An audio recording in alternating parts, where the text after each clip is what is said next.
Prolonged sitting ഒരു 5 മണിക്കൂറിൽ കൂടുതൽ ഒരേ രീതിയിൽ ഇരിക്കുന്നത് സ്മോക്കിങ്ങിന് ഇക്വലന്റ് ആയിട്ടുള്ള റിസ്ക് ഉണ്ടാക്കുമെന്നാണ് പറയുന്നത്. തിരുവനന്തപുരം നിംസ് മെഡിസിറ്റിയുടെ NIMS heart foundation consultant cardiologist ആയ ഡോക്ടർ ശ്രീജിത്ത് PS ആണ്. ഹൃദയത്തിന്റെ ആരോഗ്യം സംരക്ഷിക്കാൻ വേണ്ടി അല്ലെങ്കിൽ കാത്തു സൂക്ഷിക്കാൻ വേണ്ടി നമ്മൾ പാലിക്കേണ്ട ദിനചര്യകൾ എന്തൊക്കെയാണ്? ദിനചര്യ എന്ന് പറഞ്ഞാൽ ആദ്യം നമ്മൾ ഉറക്കത്തിൽ നിന്ന് തുടങ്ങാം. സ്ലീപ്പ് എന്ന് ഒരു ഉറക്കം എന്ന് നമ്മൾ ഉദ്ദേശിക്കുന്നതെന്ന് പറഞ്ഞാൽ ഒരു ഉറക്കം ഉറങ്ങി എണീറ്റു എന്ന് ഉദ്ദേശിക്കുന്നത് പറഞ്ഞാൽ 1.5 മണിക്കൂറാണ് ഒരു ഉറക്കം, അതായത് 90 മിനിറ്റ്സ്. അപ്പോൾ നമ്മൾ ഉറങ്ങുന്ന സമയത്ത് എപ്പോഴും ഒരു 90 മിനിറ്റ്സിന്റെ മൾട്ടിപ്പിൾസ് ആയിട്ട് ഉറങ്ങാൻ ശ്രമിക്കുക. 90 മിനിറ്റ്സിന്റെ മൾട്ടിപ്പിൾസ് എന്ന് പറഞ്ഞാൽ 1.5 മണിക്കൂർ, 3 മണിക്കൂർ, 4.5 മണിക്കൂർ, 6 മണിക്കൂർ, അങ്ങനെ. അപ്പോൾ ഉറങ്ങുന്ന സമയം നമുക്ക് ഷോർട്ട് ടൈമേ ഉറങ്ങാൻ പറ്റുന്നുള്ളൂ, ഒരു എമർജൻസി കാര്യമുണ്ട്. അപ്പോൾ 1.5 മണിക്കൂറിന്റെ മൾട്ടിപ്പിൾസ് ആയിട്ട് 4.5 മണിക്കൂർ ഉറങ്ങുക, അല്ലെങ്കിൽ 3 സ്ലീപ്പ് സൈക്കിൾ എന്ന് പറയും, അങ്ങനെ ഉറങ്ങി തീരുക. അത് ഉറക്കം ഭയങ്കര ഇമ്പോർട്ടന്റ് ആണ്. അതായത് മിനിമം 6 മണിക്കൂർ ഒരു ദിവസം ഉറക്കം മസ്റ്റാണ്. അത് കുട്ടികൾക്കായാലും മുതിർന്നവർക്കായാലും. ഇല്ലാത്തപ്പോൾ നമ്മുടെ ശരീരത്തിൽ അബ്നോർമൽ ആയിട്ടുള്ള ഹോർമോൺസ്, അതായത് നമുക്ക് സ്ട്രെസ് കൂട്ടുന്ന ഹോർമോൺസ് ധാരാളമായി ഉണ്ടാകുന്നു. നമ്മുടെ മാനസിക സമ്മർദ്ദം കൂടുകയും ബ്ലഡ് പ്രഷർ കൂടുകയും അതുപോലെ ഹൃദയമിടിപ്പ് കൂടുകയും ഹൃദയത്തിലെ രക്തക്കുഴലുകൾക്ക് ദോഷം വരികയും അത് സീരിയസ് ആയിട്ടുള്ള ഹൃദ്രോഗങ്ങളിലേക്ക് നയിക്കുകയും ചെയ്യും. സ്ലീപ്പ് കഴിഞ്ഞിട്ട് മോർണിംഗ് എണീക്കുമ്പോൾ ഉണ്ടാകുന്ന ബ്രേക്ക്ഫാസ്റ്റ് എപ്പോഴും നമ്മൾ ബ്രേക്ക്ഫാസ്റ്റ് മുടക്കാൻ പാടില്ല. രണ്ടാമത്തത് ഭക്ഷണത്തിന്റെ അളവാണ് പ്രധാനം. ഭക്ഷണത്തിന്റെ അളവ് നമ്മുടെ 70% വയർ ഫില്ലാകുന്ന രീതിയിൽ കഴിക്കുക. എല്ലാവരും വയർ ഫുള്ളാകുന്നവരെ ഭക്ഷണം കഴിക്കുന്ന ഒരവസ്ഥയുണ്ട്. അതായത് ഭക്ഷണത്തിന്റെ ക്വാണ്ടിറ്റി വളരെ പ്രധാനമാണ്. അത് കാർബോഹൈഡ്രേറ്റ് കൊഴുപ്പ് അടങ്ങിയ ഭക്ഷണങ്ങൾ വളരെ കുറയ്ക്കുക. അത് നമ്മൾ ദിനചര്യയിൽ പ്രത്യേകിച്ച് ഹൃദ്രോഗമുള്ളവർ ഒരു ലിസ്റ്റ് ഫോളോ ചെയ്യുന്നത്, ഭക്ഷണത്തിന്റെ ഒരു ലിസ്റ്റ് ഫോളോ ചെയ്യുന്നത്, ഡോക്ടേഴ്സ് അത് പ്രിസ്ക്രൈബ് ചെയ്യാറുണ്ട്, അല്ലെങ്കിൽ ഡയറ്റീഷ്യൻസ് പ്രിസ്ക്രൈബ് ചെയ്യാറുണ്ട്. ആ ലിസ്റ്റ് ഫോളോ ചെയ്യുന്നത് വളരെ ചിട്ടയായിട്ടുള്ള കാര്യമായിരിക്കും.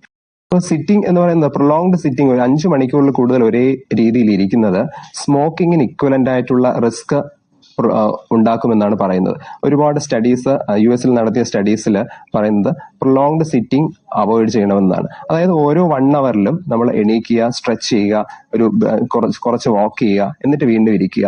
ഈ കാര്യങ്ങൾ ചെയ്യുമ്പോൾ നമ്മുടെ ബ്ലഡിന്റെ സ്റ്റേസിസ് എന്ന് പറയും, അതായത് ബ്ലഡ് നമ്മുടെ ശരീരത്തിൽ ഒഴുകുന്നതിന്റെ ഒരു വേഗതയുണ്ട്. അപ്പൊ ആ വേഗത കുറയുകയും അത് കൊഴുപ്പ് ഘടകങ്ങൾ അടിഞ്ഞു കൂടാനും അതുപോലെ ബ്ലഡ് ക്ലോട്ട് ഉണ്ടാകാനുള്ള ടെൻഡൻസി ഉണ്ടാക്കാനും കാരണമാകുന്നു. അതുപോലെ ഞാൻ നേരത്തെ പറഞ്ഞതുപോലെ മാനസിക ആരോഗ്യത്തിന് ഹെൽപ്പ് ചെയ്യുന്ന ഹോർമോൺസ്, അതായത് എൻഡോർഫിൻസ് എന്ന് പറയുന്ന ഹോർമോൺസ് കൂടാനും ഒരു വാക്കിംഗ് നല്ലതാണ്.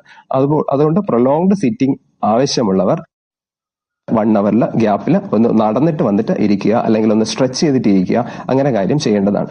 ഈവൻ എക്സസൈസ് ചെയ്യുന്നവർക്ക് പോലും പ്രൊലോങ്ഡ് സിറ്റിംഗ് നല്ലതല്ല. അപ്പോൾ എക്സസൈസ് ചെയ്യാത്തവരുടെ കാര്യം പറയേണ്ടതില്ലല്ലോ. രണ്ടാമത്തെ കാര്യം അതിന് ആക്റ്റീവായിരിക്കുക. പിന്നെ ഡെയിലി എക്സസൈസ് ചെയ്യുക.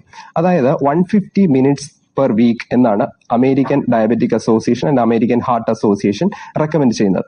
അത് ബ്രിസ്ക് വാക്കിംഗ് ആണെങ്കിൽ 150 മിനിറ്റ്സ്, അതായത് 2.5 മണിക്കൂർ ഒരാഴ്ചയിൽ അതിനെ നമ്മൾ ഡിവൈഡ് ചെയ്യുക. ഓരോ ദിവസം 1/2 മണിക്കൂർ വെച്ചിട്ട് ഡിവൈഡ് ചെയ്യുക, ബ്രിസ്ക് വാക്കിംഗ് ചെയ്യുക.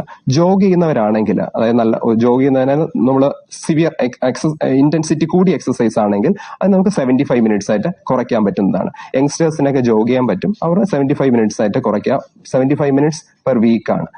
അത് കഴിയുന്നതോടൊപ്പം ഈ വാക്കിംഗ്, അതിന് എയറോബിക് എക്സസൈസ് എന്ന് പറയും. അതായത് brisk walking, running, swimming, cycling, അങ്ങനെയുള്ള എയറോബിക് എക്സസൈസ് കഴിഞ്ഞതിന് ശേഷം നമ്മുടെ റെസിസ്റ്റൻസ് ട്രെയിനിങ് എന്ന് പറയുന്ന നമ്മുടെ മസിൽ ബലപ്പെടുത്തുന്ന എക്സസൈസുകൾ, അത് പുഷപ്സ് പോലുള്ള പുള്ളപ്സ് പോലുള്ള എക്സസൈസുകൾ ചെയ്യുന്നത് കുറച്ച് ആഡ് ഓൺ ബെനിഫിറ്റ് കിട്ടുന്നതാണ്. അതുകൊണ്ട് റണ്ണിങ്, വാക്കിംഗ് മാത്രമല്ല, ഒരു മസിൽ സ്ട്രെങ്തനിങ് ആയിട്ടുള്ള മിനിമൽ മസിൽ സ്ട്രെങ്തനിങ് എക്സസൈസുകൾ ചെയ്യുന്നതും ഹൃദയത്തിന് നല്ലതാണ്.